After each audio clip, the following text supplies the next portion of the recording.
함께 나눌 말씀은 출애굽기 19장 1절에서 6절 말씀입니다.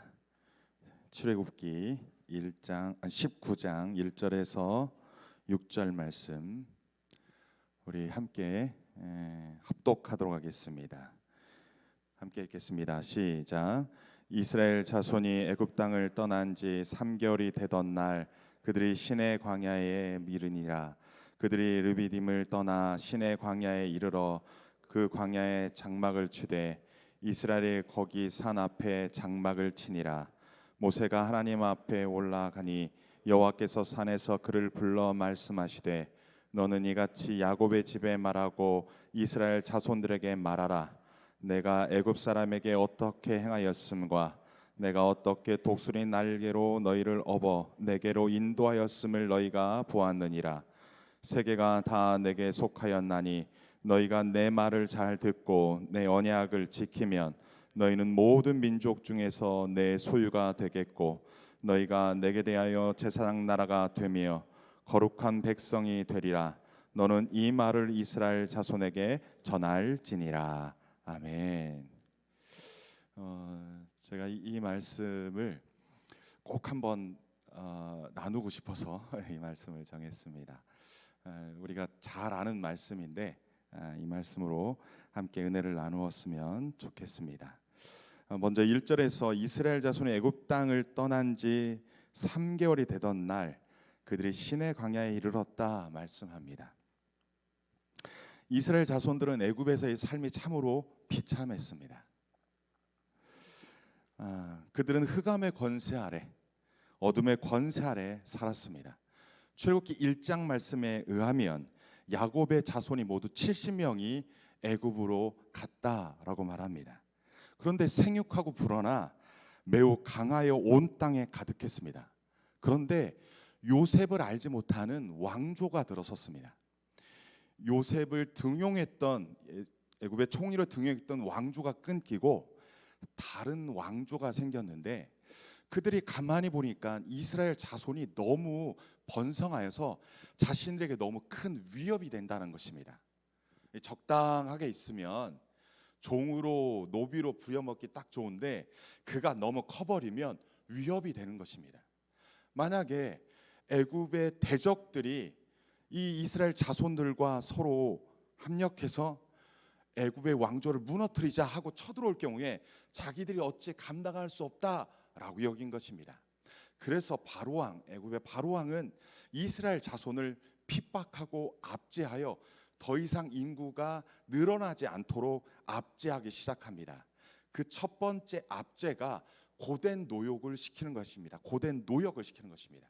그래서 이스라엘 자손들 가운데 감독관을 세웁니다. 그래서 혹독한 고역, 노동 이러한 것들을 시킵니다.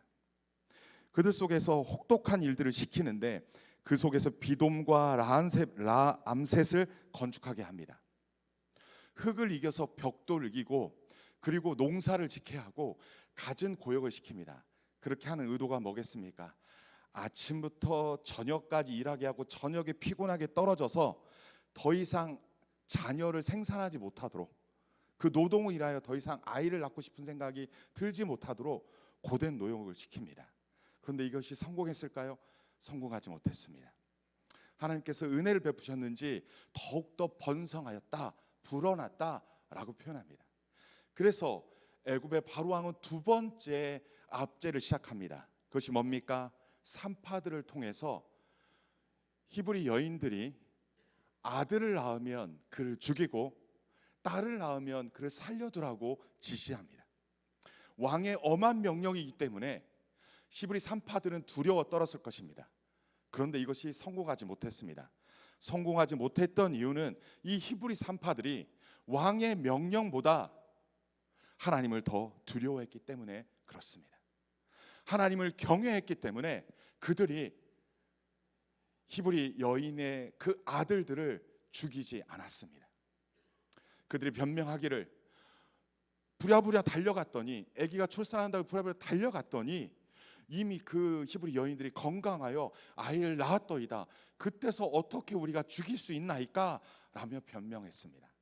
사실은 하나님을 경외하는 마음으로 그렇게 한 건데 그래서 결국 바로의 압제를 피할 수 있었습니다.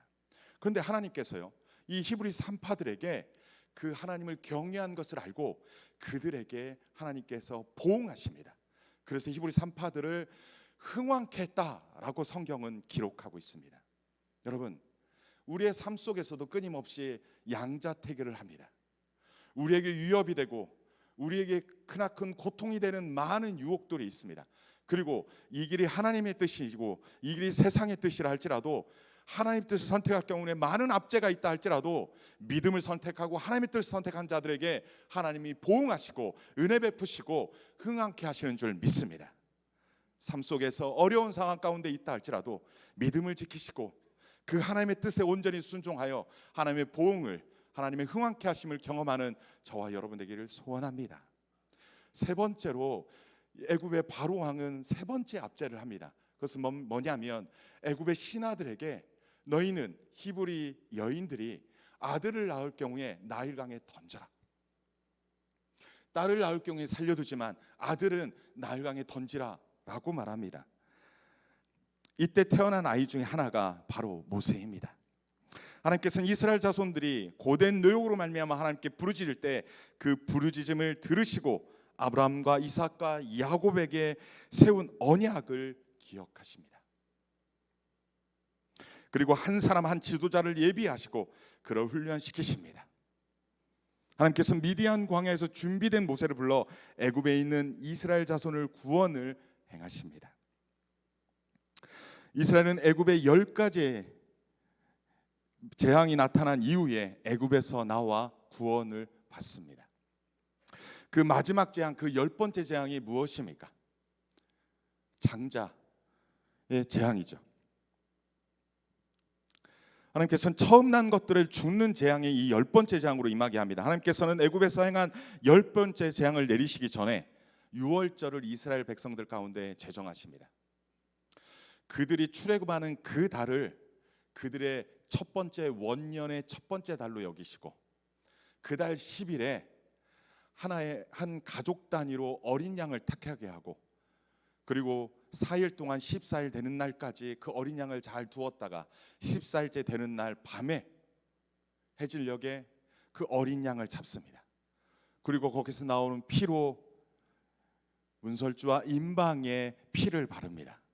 그리고 그날 밤에 그 어린 양을 구워 먹고 무교원과 쓴나물을 먹으며 그렇게 유월절을 보냅니다. 그날 이후에 그들이 구원을 받지요. 이렇게 유월절을 제정한 그때, 유월절 그날 하나님께서는 애굽 땅에 두루다니시며 사람이나 짐승을 막론하고 애굽 땅에 있는 모든 처음 난 것을 치시고 애굽의 모든 신을 심판하십니다.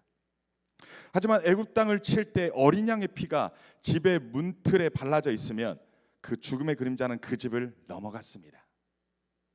유월절 어린 양의 피가 표적이 되어서 죽음의 어둠의 그림자들이 그것을 보는 곳마다 넘어가 그 집에 재앙을 내리지 않았다라고 성경은 기록하고 있습니다. 하나님의 말씀을 믿고 유월절을 지킨 자들에게 죽음이 임하지 않았음을 성경은 기록하고 있습니다. 하나님께서는 이 유월절 절기를 이스라엘 자손이 대대로 이어지게 하셨습니다. 그리고 이 유월절 어린 양의 피는 예수 그리스도 안에 성취된 줄 믿습니다. 여러분, 처음으로 유월절을 제정한 때가 언제입니까? 바로 애굽에서 출애굽하여 이스라엘 자손을 구원한 때입니다. 그렇다면 대대로 지키게 하고 마지막 유월절은 언제입니까? 바로 예수 그리스도 그분의 어린 양으로서 십자가를 받고 죽으신 것이 마지막 유월절의 성취입니다. 오늘날의 유월절을 더 이상 지킬 필요가 없습니다. 그래서 그 구약의 모든 기간 동안 예수 그리스도가 임하는 그 유월절 어린 양으로 그 죽으시는 그때까지 지키게 하신 것입니다. 그리고 그것을 성취하여 이루어진 것입니다. 예수님께서 2000년 전 유월절 어린 양으로서 십자가에 죽으셨습니다. 예수 그리스도의 십자가의 사건을 믿고 믿음으로 예수님을 나의 구원자, 나의 하나님, 나의 왕으로 영접한 자, 그는 더 이상 죽음을 경험하지 않을 수 있는, 그래서 영원한 생명으로 갈 수 있는 그 길이 열려진 것입니다. 죄와 사망으로부터 구원에 이르게 한 사건인 것입니다. 예수 그리스도의 그 십자가가 표적이 되어 영원한 죽음에서 해방되어 영원한 부활 생명을 갖게 하신 사건인 것입니다. 유월절 어린 양의 피가 애굽에서 이스라엘 자손에게 구원을 얻는 길이었다면 2000년 전 유월절 예수 그리스도의 십자가 별은 우리를 죄와 사망으로부터 구원, 그 영생에 이르는 길이 된 것입니다. 여러분, 이것을 믿습니까? 이것이 우리 가운데 복음으로 온 것입니다. 이제 예수 그리스도 안에 있는 자들에게는 더 이상 흑암의 권세가 어찌하지 못합니다. 애굽에 있던 자 출애굽하여 더 이상 흑암의 권세가 그들을 어찌하지 못했습니다. 마찬가지입니다. 성부 하나님, 성자 하나님, 성령 하나님께서 우리를 온전히 구원에 이르게 하신 그 하나님의 놀라운 구원의 사건은 더 이상 우리를 흑암의 권세가 어찌하지 못할 줄 믿습니다. 다시 출애굽 19장의 말씀으로 돌아가면 출애굽한 이스라엘 자손은 그렇게 시내 산에 이르게 되었습니다. 그때 하나님께서는 모세에게 산에서 말씀하시는 것을 이스라엘 자손에게 말을 하시며 다음과 같이 말씀합니다. 4절 말씀을 함께 읽겠습니다. 함께 읽겠습니다. 시작. 내가 애굽 사람에게 어떻게 행하였음과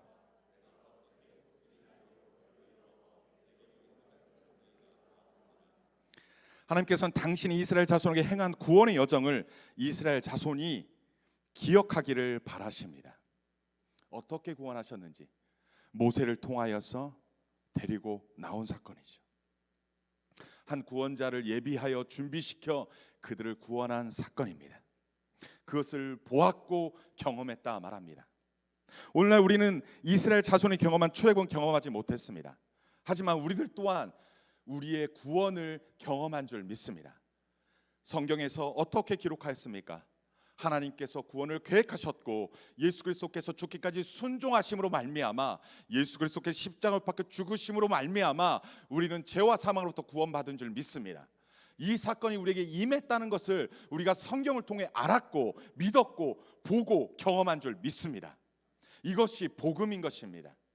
그들에게도 기억하게 하시고 경험하게 하신 것을 오늘날 우리에게 믿음으로 보게 하시고 믿음으로 경험하게 하신 이 놀라운 사실을 너희가 경험하고 보았다라고 말씀하시는 줄 믿습니다. 하나님께서는 애굽의 흑암의 권세로부터 죽을 수밖에 없는, 그렇게 멸망받을 수밖에 없던 이스라엘 자손을 구원하여 인도하신 후에 구원받은 이스라엘 자손에게 뭐라 말씀하십니까? 5절 말씀을 함께 읽기를 원합니다. 5절 말씀 함께 읽겠습니다. 시작. 세계가 다 내게 속하였나니 너희가 내 말을 잘 듣고 내 언약을 지키면 너희는 모든 민족 중에서 내 소유가 되겠고. 아멘. 하나님께서는 구원받은 이스라엘 자손에게 너희가 내 말을 잘 듣고 내 언약을 지키면이라는 조건을 제시를 합니다. 그러면서 모두 세 가지의 말씀을 하십니다. 그 첫 번째가 뭡니까? 너희는 모든 민족 중에서 내 소유가 될 것이다 라고 이 첫 번째를 말합니다. 여기서 말하는 소유란 히브리어로 세귤라라는 표현입니다. 소유, 우리의 이 번역된 성경으로는 잘 이해할 수 없는 단어입니다. 어찌 보면 내가 갖고 있는 모든 것에 내 소유다라는 표현일 수 있습니다. 그런데 원래 원문으로 나타나는 이 소유는 보배로운 존재, 내가 가지고 있는 보석 중에 가장 존귀한 보석, 보배로운 소유, 특별한 소유라는 의미입니다. 애굽에서 그 흑암의 권세 아래서 그토록 고통과 압제 가운데 거했던 그들을 유월절 어린 양의 피로서 죽음에서 넘어가게 하시고 나아가 하나님이 계신 곳까지 안전하게 인도하신 그 하나님께서 말씀합니다. 세계를 다 내가 지었다. 다 내 거다. 다 내 건데 그 중에서 너희는 내 세귤라다. 보배로운 존재다. 여러분, 하나님께서 이 모든 세계를 창조하시고 지으신 줄 믿습니다. 근데 그 중에서요, 이 구원받은 이스라엘 백성이 가장 존귀한 존재라는 겁니다. 다른 거 다 버려도 절대로 버릴 수 없는 존재 하나. 내가 갖고 있는 모든 재산 목록 중에 가장 첫 번째가 바로 너희야 라고 말하는 것입니다. 지금 하나님께서는 이스라엘의 신분, 이스라엘의 신분이 어떤 존재인지 그 정체성을 말하고 있습니다. 너희들은 보배로운 존재야. 내가 가지고 있는 이 모든 세계의 내 모든 소유 가운데 너희는 가장 존귀한 존재야. 다른 건 다 버려도 너희는 버릴 수 없는 보배로운 존재야 라고 말하는 것입니다. 여러분들을 비유할 수는 없지만 저를 비유한다면 이렇게 표현할 수 있겠죠. 몸집이 좀 두꺼워도 괜찮아. 머리에 털이 많이 좀 빠졌네? 그래도 괜찮아. 네가 가진 것이 별로 없지? 그래도 괜찮아. 세상의 잣대로 볼 때는 별 볼 일 없는 너, 세상의 기준으로 볼 때는 별 볼 일 없는 너지만 나에게 있어서 너는 세상의 그 어떤 것보다 바꿀 수 없는, 세상의 그 어떤 것도 감히 비교할 수 없는 보석 같은 존재, 존귀한 존재야 라고 지금 하나님께서 말씀하시는 것입니다. 여러분, 예수 그리스도 안에서 구원받은 우리, 예수 그리스도 안에서 새로운 피조물이 된 우리는 세귤라인 줄 믿습니다. 우리의 신분이 그러한 보배로운 존재, 존귀한 존재, 보석 같은 존재, 특별한 존재, 하나님에게 있어서 그러한 존재임을 오늘 성경은 우리에게 말씀하고 있습니다. 우리의 신분이 그러한 존재임을 분명하게 말하고 있는 것입니다. 우리는 그런데 세상의 무슨 소리로, 다른 사람의 무슨 소리로 늘 그 자존심이 망가지고, 누가 무슨 말 한 거에 누가 무슨 말 한 거에 일비하며 끊임없이 무너지고, 끊임없이 업앤다운하며, 끊임없이 망가지고, 그렇게 실족하며 살아가는 우리가 아닐까 싶습니다. 이러한 하찮은 자존심에 무너지지 마시고, 하나님께서, 우리를 창조하신 하나님께서, 우리를 구원하신 하나님께서 우리를 존귀하다 여기시고 보배로운 존재라 여기시는 그 하나님의 명명하시는 그 말씀 앞에 우리가 아멘하며 우리의 자존감을 높이며 살아가는 저와 여러분 되기를 주님의 이름으로 소원합니다. 여러분, 그렇습니다. 우리가 무너질 일이 없습니다. 세상의 가치가 감히 우리를 어떻게 평가할 수 없습니다. 우리의 하나님, 우리를 지으신 하나님, 우리의 구원의 하나님, 그분이 우리를 존귀하다 여기시면, 보배롭다 여기시면, 특별하다 여기시면 그거 하나면 된 거 아닙니까? 그거 하나 붙잡고 우리의 신분의 변화를 받아들이시고 그 신분 안에 보배로운 존재로 살아가시는 저와 여러분 되기를 주님의 이름으로 간절히 소원합니다. 두 번째, 하나님께서 뭐라 말씀하십니까? 하나님께서는 구원받은 이스라엘 자손에게 6절 상반절에서 두 번째로 하신 말씀이 있습니다. 뭐라고 합니까? 너희가 내게 대하여 뭐라고요? 제사장 나라가 될 것이다 말합니다. 제사장의 직무는 하나님과 이스라엘 백성 사이에 중재하며 그들을 하나님께 이끌어 제사를 드리도록 하는 일입니다. 제사장은 하나님과 이스라엘 백성 가운데 이스라엘 백성이 감히 하나님을 볼 수 없고 감히 대면할 수 없는 그 상황인데 하나님께서 모세를 세우시고 제사장을 세워서 중재하는 역할을 감당케 했습니다. 그런데 여기서 보니까 단순히 제사장이라고 말하지 않고 뭐라고 말합니까? 제사장 그 뒤에 붙는 게 뭐예요? 나라라고 말합니다. 이것은 제사장들이라는 표현일 수도 있습니다. 우리 각 사람들은 제사장들로 하나님께서 명하셨다라는 것입니다. 특별히요, 이스라엘 민족 가운데서는 제사장 나라가 됐고 하나님을 알지 못하는 다른 나라에 대한 중간에서 중재하는 자임을 이야기합니다. 따라서 제사장 나라는요, 하나님을 알지 못하는 자들에게 하나님을 드러내 보이며 하나님을 나타내 보이며 그가 나를 통하여 하나님을 알게 하고 그가 하나님에게 나아갈 수 있도록 하는 중재자라는 것을 말합니다. 구원받은 이스라엘 백성이 제사장 나라다라는 것입니다. 그렇다면 오늘날 우리는 어떤 존재입니까? 오늘날 우리는 그리스도를 알지 못하는 자들에게 우리의 언행 심사로 말미암아 우리의 말과 행동과 삶으로 말미암아 그들이 하나님을 우리를 통하여 보게 하고 만나게 하고 그들을 하나님께로 이끌게 하는 자, 그러한 자가 제사장 나라다라는 것입니다. 이 두 번째 말씀은 우리에게 사명에 대한 이야기입니다. 첫 번째는 우리의 신분의 변화였다면 두 번째는 우리에게 주어진 사명을 이야기하는 것입니다. 신분의 변화까지만 얘기하면 딱 좋은데 사명을 준다고 하면 또 부담이 오죠. 그만해라, 나 많이 했다. 맞죠? 이건 아니었으면 좋겠어요. 이건 뭐 그냥 적당히 그냥 하나님만 잘 믿을래요. 뭔 일을 할까요? 뭔 그렇게 합니까? 라고 말할 수 있습니다.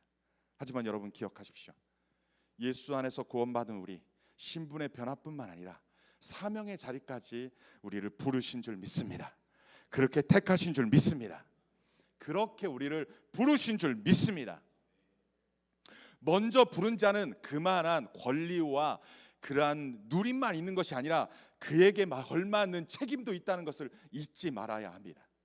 우리 그리스도인들이 끊임없이 추구하는 건 어찌 보면 복을 추구할 것이고 더 많은 소유를 추구할 것이고 더 많은 은혜를 추구할 것이지 그거 고만했으면 좋겠다라고 말할 수 있습니다. 하지만 신앙은 그런 게 아님을 오늘 성경은 말하고 있습니다. 은혜를 주어졌다면 거기에 맞는 권리가 주어졌다면 거기에 맞는 책임과 의무도 주어졌음을 오늘 성경은 말하고 있습니다. 여러분 이것이 균형 잡힌 것이 바른 신앙인 것입니다. 오늘 성경은 우리에게 도전합니다. 제사장 나라라고 도전하고 있습니다. 여러분 이것이 그렇게 어려운 일만은 아닙니다. 여러분들이 세상 가운데 하나님을 알지 못하는 자들에게 하나님을 드러내고 나타내 보이는 것을 너무 두려워하지 않았으면 좋겠습니다. 그것은요 이렇게 하면 됩니다. 그들 가운데 하나님을 자랑하면 됩니다. 그들 가운데 하나님을 어떤 하나님인지 내게 은혜를 어떤 것을 베풀었는지 간증하면 되는 것입니다. 이 그를 어떻게든 데리고 오려고 재정적으로 그리고 헌신적으로 막 어떻게 소위 말해 꼬시려고 하지 않아도 됩니다. 그냥 나에게 하나님께서 어떠한 은혜를 베푸셨는지 간증하면 되는 것입니다. 그들 가운데 나에게 은혜 베푸신 하나님을 나타내 보이면 되는 것입니다. 드러내 보이면 되는 것입니다. 그리고 그가 결정하고 결단하고 하나님께 나오는 것은 하나님이 하실 일인 줄 믿습니다. 우리 성령 하나님께서 그에게 복음이 증거되고 그 복음의 은혜가 흘러갔다면 그가 변화되고 하나님께로 나오게 되는 것은 하나님의 은혜요 역사인 줄 믿습니다. 내가 어찌하려고 하니까 내가 억지로 어찌하려고 하니까 그를 데리고 그냥 교회 안에 앉히려고 하니까 자꾸 문제가 파생되고 있는 거 아닌가 싶습니다. 오늘날 이 말씀도 마찬가지입니다. 모세에게 시내 산 가운데 부르게 하고 내가 너에게 하는 말을 이스라엘 가운데 전해라. 그러면 그들이 어떻게 할 것인지 반응할 것임을 이야기합니다. 오늘 19장 7절 8절 보면 모세가 그 하나님께서 하신 말씀을 그들에게 전합니다. 그랬더니 그들이 어떻게 반응합니까? 그들이 일제히 반응합니다. 우리가 하나님의 말씀대로 다 준행하겠나이다 라고 말하는 것입니다. 우리는 그들에게 하나님이 어떤 분이신지 내게 행하신 일이 무슨 일을 행하셨는지 그 간증하고 그 은혜를 나누는, 그래서 제사장의 나라의 역할들을 감당한다면, 하나님을 드러내고 하나님을 나타내 보이는 것으로 한다면 하나님이 역사하여 그들을 부르실 줄 믿습니다. 그 역할, 그 사명을 온전히 감당하라 라고 말씀하고 있습니다. 힘들지 모르겠지만 우리가 그렇게 하면 되는 것입니다. 근데 문제는 우리가 세상을 부러워합니까? 세상 사람들이 우리를 부러워합니까? 하나님께서 우리에게 은혜 베푸신 것에 대한 감격으로 기뻐하며 고난 중에도 감사하며 슬픔 중에도 감사하며 하나님을 신뢰하며 믿음으로 살아가는 우리입니까?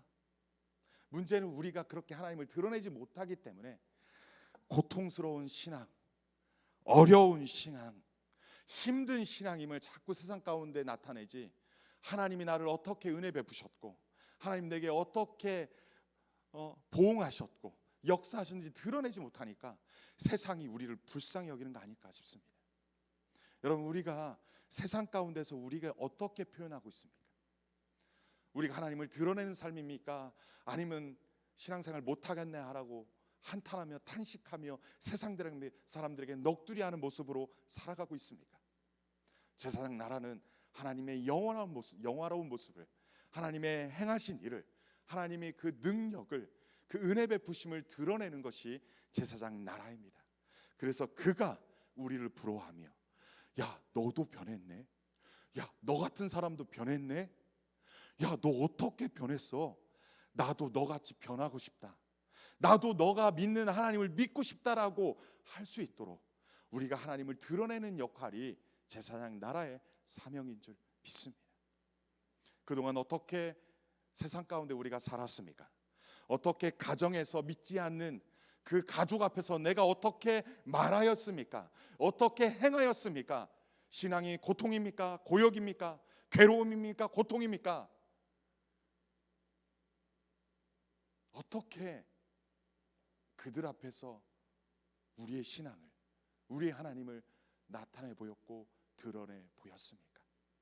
그들이 정말로 우리를 부러워하여 예수 믿고 싶다고, 교회에 나가고 싶다고 할 수 있을 정도의 드러냄, 그러한 하나님의 나타냄이 제사장 나라임을 기억하시고, 우리의 삶 속에서 우리가 만나는 가족 앞에서, 우리가 접하는 모든 공동체 앞에서 하나님을 자랑하고 하나님을 간증하고, 내게 어떻게 은혜 베푸셨는지 간증하고 드러내어 하나님의 그 영화로움이 그들 가운데 흘러나서 야 네가 부럽다라며 신앙을 갖게 하는 저와 여러분 되기를 주님의 이름으로 소원합니다.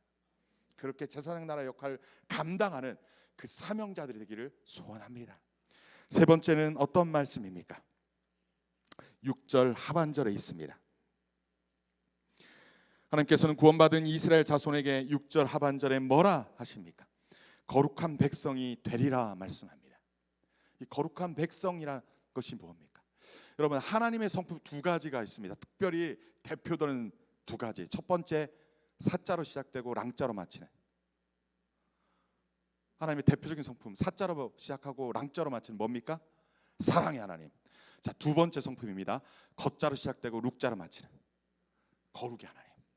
아멘입니까? 우리 하나님은 사랑의 하나님이십니다. 우리 하나님은 거룩하신 하나님이십니다. 그런데 여기에서 너희는 거룩한 백성이라고 말합니다. 이 거룩한 백성이라는 것은 하나님께 속한 백성, 하나님께 속한 백성임을 이야기합니다. 저는 중3 때 회심하여 예수 그리스도를 믿기로 의지적으로 결단하고 그렇게 나갔습니다. 물론 초등학교 5학년 때부터 교회는 다녔습니다. 애가 생긴 거와 좀 다르게 성실하게 예배 생활을 했습니다. 정말로 열심히 성실하게 주일학교 때는 여름성경학교도 다니고, 중학교 때는 수련회도 다니고, 그 속에서 은혜 받아서 막 방언은 하지 못했지만 열심히 기도하고 열심히 예배 참석하고 그랬습니다. 그런데 아직 회심까지는 잘 모르겠어요. 그러다 중3 12월에 저희 교회 빛의 소리처럼 문학제가 있었습니다. 중고등학교 문학제가 있었던 것이죠. 근데 그때 기도의 용사라는 기도 모임이 토요일 저녁 7시마다 9시까지 있었어요. 근데 거기에서 선포된 말씀이 있었습니다. 요한복음 17장 14절에 19절 말씀입니다. 14절부터 19절 말씀입니다. 우리 이 말씀 함께 읽어보도록 하겠습니다. 14절부터 시작. 내가 아버지의 말씀을 그들에게 주었사오매 세상이 그들을 미워하였사오니 이는 내가 세상에 속하지 아니함 같이 그들도 세상에 속하지 아니함으로 인함이니이다. 내가 비옵는 것은 그들을 세상에서 데려가시기를 위함이 아니요 다만 악에 빠지지 않게 보전하시기를 위함이니이다. 내가 세상에 속하지 아니함 같이 그들도 세상에 속하지 아니하였사옵나이다. 제가요 초등학교 5학년 때부터 교회를 다녔지만 세상에 친구가 있고 교회 친구가 있었어요. 믿지 않는 가정 속에서 살았기 때문에 그럴 수도 있겠지만 끊임없이 학교에서 다 믿는 사람들만 있었던 건 아닙니다. 그러다 보니까 제 안에 어쩔 때는 이 친구랑 놀 때는 얘네들 왜 이래 하면서 내 마음에 찔림이 있었어요. 그리고 또 이쪽에 있을 때는 은혜 풍성, 성령 충만 막 이런 사람도 있었어요. 낮에는 성령 충만하고 밤에는 거시기 했어요. 제 안에 그 양심의 가책, 제 안에 이 찔림의 가책들이 끊임없이 주어져서 불편한 신앙생활을 계속 하던 중에 이 말씀이 저에게 확 와닿습니다. 정현아, 너 세상에 속한 것이 아니라 하나님께 속했어. 너 세상에 속한 것이 아니야. 네가 비록 세상에 살지만 너 세상에 속한 사람이 아니야. 너는 예수 그리스도로 말미암아 하나님께 속한 하나님의 백성이야. 이것이 그 중3 때 어린아이에게 확 임한 겁니다. 그래서 그 뒷골목의 법칙처럼 개들에게 돌려맞고 다 돌아가면서 맞고 거기를 탈퇴하고 나오고 저는 의지적으로 이제 하나님의 자녀가 되겠다고 그들에게 선포하고 나온 적이 있습니다. 그때 제가 인격적으로 예수를 나의 주, 나의 하나님, 나의 왕으로 모신 사건입니다. 여러분, 거룩한 백성이 무엇입니까? 세상에 속해 있는 것이 아니라 하나님께 속한 것이 거룩한 백성의 삶인 줄 믿습니다. 우리 가운데 끊임없이 세상에 살면서 세상에서 유혹하는 그 속에서 한쪽 발은 세상에, 한쪽 발은 하나님 나라에 걸치며 살아가는 것이 아니라 나는 하나님께 속한 존재, 난 예수 그리스도로 말미암아, 예수 그리스도의 피값으로 말미암아 예수 그리스도께서 나의 값을, 나의 죄의 값을, 사망의 값을 대신 치러 나를 대속하여 하나님의 것으로 삼은 하나님의 것입니다. 우리는 그렇게 하나님의 것인 줄 믿습니다. 그렇게 우리는 세상에 속한 것이 아닙니다. 우리는 비록 세상에 살지만 하나님에 속한 하나님 백성인 줄 믿습니다. 예수 그리스도로 말미암아 구원받은 우리, 예수값으로 구원받은 우리, 이제 거룩한 백성인 줄 믿습니다. 이 출애굽기 19장에서 지금 하나님께서 이스라엘 백성에게, 출애굽한 이스라엘 백성에게 너희는 이러한 존재야 라고, 이러한 존재가 될래 안 될래로 라고 말하는 것입니다. 5절 말씀에 세계가 다 내게 속했다, 다 내 거다, 너희가 내 말을 잘 듣고 내 언약을 지키면 내 소유가 되겠고 제사장 나라가며 되며 거룩한 백성이 될 것이다. 어떻게 할래? 이 말을 이스라엘 백성에게 전하라고 말합니다. 그런데 이것이 조건절이 아닙니다. 성경에서 볼 때는 너희가 내 말을 잘 듣고 내 언약을 지켜 행하면 소유가 되고 제사장 나라가 거룩한 백성이 될 것이다 라고 말하지만, 사실은 하나님께서 이미 그 백성을 세귤라로 삼으시고 신의 산까지 이끌어내신 줄 믿습니다. 우리가 하나님의 언약을 지켜야만 그러한 존재가 되는 것이 아니라 이미 그렇게 존재인 줄 믿습니다. 그런데 이것을 왜 그렇게 말씀하셨을까요? 왜 이것을 내 말을 잘 듣고 내 언약을 지키면 이라는 말을 했을까요? 너희들은 이미 보배로운 존재야. 너희들은 이미 존귀한 존재야. 그런데 이것을 계속 유지하기 위해서는 하나님의 말씀을 듣고 그 언약을 지켜 행함으로 이것이 유지하는 거야, 지속되는 거야 라고 도전하는 것입니다. 여러분, 이미 우리는 하나님의 보배로운 존재인 줄 믿습니다. 그러한 신분은 변화가 있은 줄 믿습니다. 이제 사명과 이제 하나님께 속한 거룩한 백성의 삶을 살아가며 그렇게 하나님과 말씀과 기도로 교제하며 하나님의 말씀을 듣고 그 언약을 지켜 행함으로 우리의 그 온전한 소유, 보배로운 존재의 삶을 살아낼 수 있는, 그렇게 지속 가능할 수 있는 은혜가 저희에게 임하기를 주님으로 축원합니다. 우리를 그렇게 부르셨고 그렇게 임하게 하신 줄 믿습니다. 오늘날 우리에게 끊임없이 신분의 변화만을 요구하는 우리의 이기적인 신앙의 모습이 있을 수 있습니다. 왜냐하면요, 사명과 거룩한 삶의 소속은 쉽지 않습니다. 우리 안에 끊임없이 갈등하고 세상에서 나도 저거 누리고 싶은데라고 하는 그 갈등이 있습니다. 여러분, 그때마다 이걸 기억했으면 좋겠습니다. 히브리 산파가 어떻게 선택하고 어떻게 결정했습니까? 그들은 바로왕의 죽음의 두려움 앞에서도 눈에 보이지 않는 하나님의 말씀, 그 하나님을 경외하며 하나님의 뜻대로 선택하고 믿음으로 그렇게 살았습니다. 그랬을 때 나타나는 보응, 그랬을 때 나타나는 하나님의 흥왕케 하심이 그들에게 임했습니다. 여러분, 이 은혜, 이 하나님의 은혜, 이것을 꼭 기억하시고 우리의 신분의 변화만을 추구하지 마시고 우리의 사명과 우리의 소속을 더욱더 분명히 하여 하나님의 이 보배로운 존재, 이 정말로 보배로운 특별한 존재의 삶을 지속 가능하게 할 수 있는 저와 여러분 되기를 주님으로 소원합니다. 우리는 얼마 전에 예레미야 말씀을 묵상을 했습니다. 어떤 말씀입니까?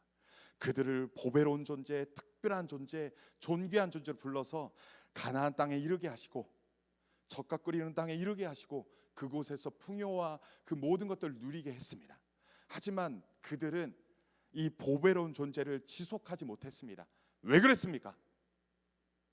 사명을, 그 소속을 분명하게 하지 못했기 때문입니다. 오늘날 우리는 예수 그리스도로 말미암아 보배로운 존재, 정말 모든 피조세계 가운데 우리를 창조하신 그 하나님께서 너는 특별한 존재라고 부르셨습니다. 이 약속의 말씀 기억하시고 우리의 소속에 합당한 나의 정체성을 갖기를 소원합니다. 나아가 우리의 사명과 우리의 소속을 더욱더 분명하게 하는 이 거룩함으로 나아가는, 그래서 하나님이 그 은혜 베푸심을, 흥왕케 하심을, 그 부어주시는 그 모든 풍성한 은혜를 받아 누리셔서 아브라함이 했던 모든 복이 우리에게 축복의 통로라고 말씀하시는 그 모든 축복의 통로 역할들을 감당하여 물이 바다 덮음같이 우리를 통하여 이 제사장 나라 역할을 감당하여 우리의 가정과 우리의 공동체와 우리의 모든 영역 가운데 물이 바다 넘침같이 하나님의 영광이 우리의 가정 가운데 넘쳐나기를 소원합니다. 우리의 하나님의 영원하심이, 그 영광이 우리의 공동체 가운데 물이 바다 덮음같이 넘쳐나기를 주님의 이름으로 축원합니다. 그렇게 행하시고 그러한 은혜를 받아 들으시는 저 여러분 되기를 간절히 소원합니다. 끝으로 이 한 말씀 기억했으면 좋겠습니다. 함께 베드로전서 2장 9절 말씀을 읽겠습니다. 시작. 그러나 너희는 택하신 족속이요 왕같은 제사장들이요 거룩한 나라요 그의 소유된 백성이니 이는 너희를 어두운 데서 불러내어 그의 기이한 빛에 들어가게 하신 이의 아름다운 덕을 선포하게 하려 하심이니라. 여러분, 구약의 말씀과 신약의 말씀이 다르지 않습니다. 출애굽기 19장 5절 6절의 말씀이 지금 베드로전서 2장 9절의 말씀에 그대로 임합니다. 너희는 택하신 족속이라고 말씀합니다. 너희는 왕같은 제사장들이라고 말씀하고 있습니다. 거룩한 나라요 그의 소유된 백성이라고 말씀하고 있습니다. 너희를 어두운 데서 불러내어 그의 기이한 빛에 들어가게 하신 이에 그 빛을, 그 아름다운 덕을 선포케 하려고 너희를 불렀다. 너를 택하여 불렀다. 너희를 그러한 새로운 피조물, 새로운 신분 삼아 주셨다. 그의 거룩한 빛, 그 빛을 세상 가운데 드러내는 제사장 나라의 사명을, 그것을 온전히 감당하라고 너희를 부르셨다라고 말씀합니다. 여러분 기억하십시오. 하나님의 말씀, 구약의 하나님과 신약의 하나님은 동일하신 분인 줄 믿습니다. 그 하나님께서 구약과 신약에 통틀어서 우리에게 우리의 신분을 예수 그리스도로 말미암아 변화시킨 신분의 변화, 우리에게 주어진 사명, 우리의 소속을 분명히 기억하시고 그것을 온전히 행함으로 우리를 통하여 물이 바다 덮음같이 온 땅에 주님의 영광이 가득 차는 그런 놀라운 축복의 통로 다 되시기를 주님으로 간절히 축원합니다. 이 시간 찬송가 438장 찬양하고 합심하여 함께 기도하겠습니다. 우리 구원의 하나님, 은혜 베푸신 하나님을 기억하며 이 찬양하도록 하겠습니다. 내 영혼이 은총 입어 주 안에 얻고 보니 슬픈 마음 이 세상도 천국으로. 내 영혼이 은총 입어, 다시 하겠습니다.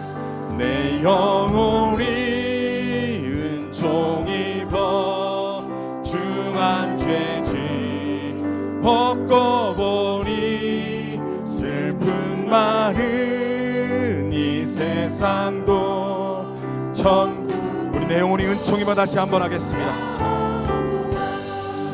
내 영혼이 은총 입어 중한 죄지 벗고 보니 슬픈 많은 이 세상도 천국으로. 할렐루야 할렐루야 찬양하세. 내 모든 죄 사함 받고 주 예수와 동행하니 그 어디나 하늘. 주의 얼굴 뵙기 전에, 주의 얼굴 뵙기 전에 멀리 뵈던 하늘나라 내 맘속에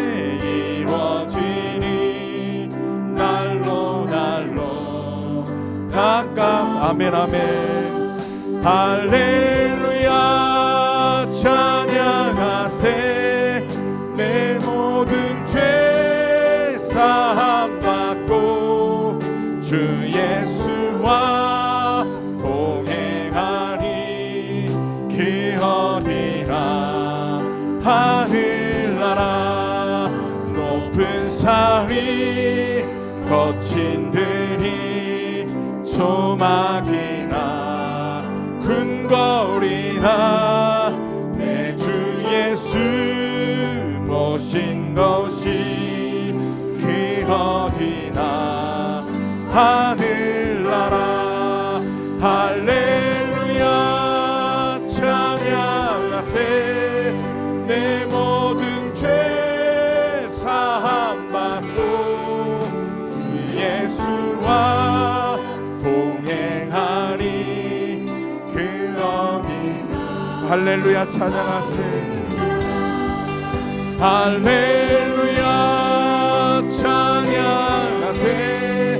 내 모든 죄 사함 받고 주 예수와 동행하리. 그 어디나 하늘나라. 아멘 아멘. 여러분 예수 그리스도의 보혈의 능력이 여러분 가운데 임한 줄 믿습니까? 우리 가운데 예수 그리스도께서 마지막 유월절로 말미암아 그 어린 양의 피로 말미암아 그 피로 표정 삼아 우리는 이제 죄와 사망으로 자유케 된 줄 믿습니다. 온전히 구원받은 줄 믿습니다. 이제 우리가 새로운 신분의 변화가 일어났습니다. 우리는 보배로운 존재, 특별한 존재, 보석 중에 가장 진귀한 보석으로 하나님께서 그렇게 우리를 여기신다. 그러한 신분의 변화를 우리를 새롭게 하셨습니다. 그뿐만이 아닙니다. 우리에게 새로운 사명을 주어졌습니다. 제사장 나라의 사명을 주어졌습니다. 우리는 세상 가운데 하나님을 알지 못한 자들 가운데 하나님을 자랑하며 그 구원의 하나님을 드러내며 그 구원의 하나님을 자랑하며 나아갈 때 세상은 하나님을 볼 줄 믿습니다. 세상은 주께로 돌아올 줄 믿습니다. 우리가 그들을 어찌할 것이 아니라 하나님이 그 일을 행하실 줄 믿습니다. 내게 어떻게 하나님은 은혜 베푸셨는지, 내게 하나님이 어떻게 구원을 베푸셨는지 우린 그것만 자랑하며 우리가 끊임없이 세상을 부러워하는 것이 아니라 그들이 우리를 부러워하며 우리들이 스스로 하나님께 나올 수 있도록 그렇게 물이 바다 덮인 같이 여호와의 영광이 온 세상에 나타날 수 있도록 그렇게 제사장의 나라의 역할들을 온전히 감당하는 우리의 사명이 주어진 줄 믿습니다. 우리 가운데 신분의 변화뿐만 아니라 우리의 사명의 변화뿐만 아니라 우리에게 소속의 변화가 주어진 줄 믿습니다. 우리는 거룩한 백성인 줄 믿습니다. 하나님께 속한 백성인 줄 믿습니다. 이제 그 하나님 안에 거하며 거룩한 백성으로 삶을 살아갈 줄 믿습니다. 지금까지 우리의 거룩을 망치고 우리의 거룩을 힘들게 하는 모든 언행 심사를 주여 제하여 주시옵소서. 내가 이전 가운데 세상에 살으며 그 세상을 부러워하며 살았던 모든 것들을 끊어버리고 이제 하나님께 속한 자로 결단하며 우리 안에 그렇게 더럽게 하는 부정하게 하는 그 모든 것들을 끊어내고 하나님의 속한 자로 살아갈 수 있는 우리가 되기로 하나님께서 말씀하십니다. 이 시간 이렇게 기도했으면 좋겠습니다. 하나님 우리의 신분의 변화를 시켜주시니 감사합니다. 신분에 합당한 자의 삶 살아가게 하여 주옵소서. 제사장 나라의 삶을 살아가게 하여 주옵소서. 그리스도를 드러내며 그리스도를 나타내며 그리스도를 자랑하며 그 구원의 하나님만을 드러내는 자 되게 하여 주옵소서. 아버지 하나님 거룩한 백성의 삶, 그러한 백성의 삶을 살아갈 수 있도록 주여 우리가 결단하며 그렇게 반응하며 그렇게 순종하며 살아가는 자 되게 하여 주옵소서. 우리 주의 한 번을 주부르며 합심하여 기도하겠습니다. 주여, 주여, 전능하신 아버지 하나님, 하나님께서 예수 그리스도의 보혈의 능력으로 말미암아 그 십자가의 능력으로 말미암아 우리의 새로운 신분, 아버지 새로운 사명, 아버지 새로운 소속을 알게 하여 주시고 아버지 하나님 그런 은혜를 우리에게 주어진 줄 믿습니다. 아버지 하나님 우리가 결단케 하여 주옵소서. 우리가 결단케 하여 주옵소서. 은혜만 사모하는 이기적인 신앙이 아니라 온전한 사명을 감당하게 하여 주시고 비록 세상에 살지만 하나님께 속한 백성으로 거룩한 백성의 삶을 살아낼 수 있도록 주여 나를 새롭게 하여 주시옵소서. 그리하여 아버지 하나님 우리 바다 덮음 같이 온 땅에 여호와의 영광이 나타날 수 있도록 하나님 나를 사용하여 주시옵소서. 우리를 사용하여 주시옵소서. 그렇게 행하여 주시옵소서. 우리를 통하여 영광 받아 주시옵소서. 이 시간에는 우리 남산교회를 위해서 기도했으면 좋겠습니다. 하나님 아버지, 이 남산교회가 하나님의 구원의 그 복음을 증거하고 선포하는 복음에 충실한 교회 되게 하여 주옵소서. 나아가 제사장 나라의 사명을 온전히 감당하여 이 지역을 섬기며 이 지역을 사랑하며 하나님을 알지 못하는 많은 자들이 이 교회로 들어올 수 있도록 하나님, 주의 이 남산교회 성도들이 하나님을 간증하며 하나님을 자랑하며 하나님을 드러내는 그러한 귀한 남산교회 되게 하여 주옵소서. 그래야 지역을 넘어 나라와 민족을 섬기고 열방을 섬길 수 있는 그러한 아버지 하나님 남산교회 되게 하여 주시옵소서. 이 시간 합심하여 함께 기도하겠습니다. 주여, 하나님 아버지, 우리 남산교회 아버지 하나님 주님의 복음으로 충만한 교회 되게 하여 주시옵소서. 예수의 복음으로 충만케 하여 주시옵소서. 그 십자가의 복음, 그 부활의 복음, 그 생명의 복음으로 아버지 선포하며 날마다 증거하며 노래방 역할들 온전히 감당하는 교회에게 인도하여 주옵소서. 무엇보다도 아버지 세상 나라의 사명을 온전히 감당하여 하나님을 알지 못하는 많은 자들이 구원의 강도로 올 수 있도록 하나님, 우리의 성도들이 아버지 세상 나라의 사명을 온전히 감당하여 교회가 날로 부흥하며 교회가 날로 순정하며 아버지 그렇게 하나님을 드러내고 사랑하며 선포하여 우리 바다 덮은 같은 이 지역을 아버지 주님의 영광으로 가득하게 하여 주시고 아버지 민족과 열방 가운데 아버지 그러한 놀라운 사명을 감당하는 귀한 교회 될 수 있도록 역사하여 주시옵소서. 하나님을 행하여 주시옵소서. 하나님 아버지, 유월절 어린양의 피로 십자가에 못 박혀 죽으신 그 예수님, 그 예수님을 찬양합니다. 구원을 계획하신 하나님 아버지, 죽기까지 순종하여 십자가의 죽으심으로 구원을 이루시고 완성하신 예수 그리스도여, 또한 우리를 죽는 날까지 세상의 종말까지 인치시고 우리를 지키시며 보호하시는 성령 하나님, 우리 가운데 늘 함께하여 주옵소서.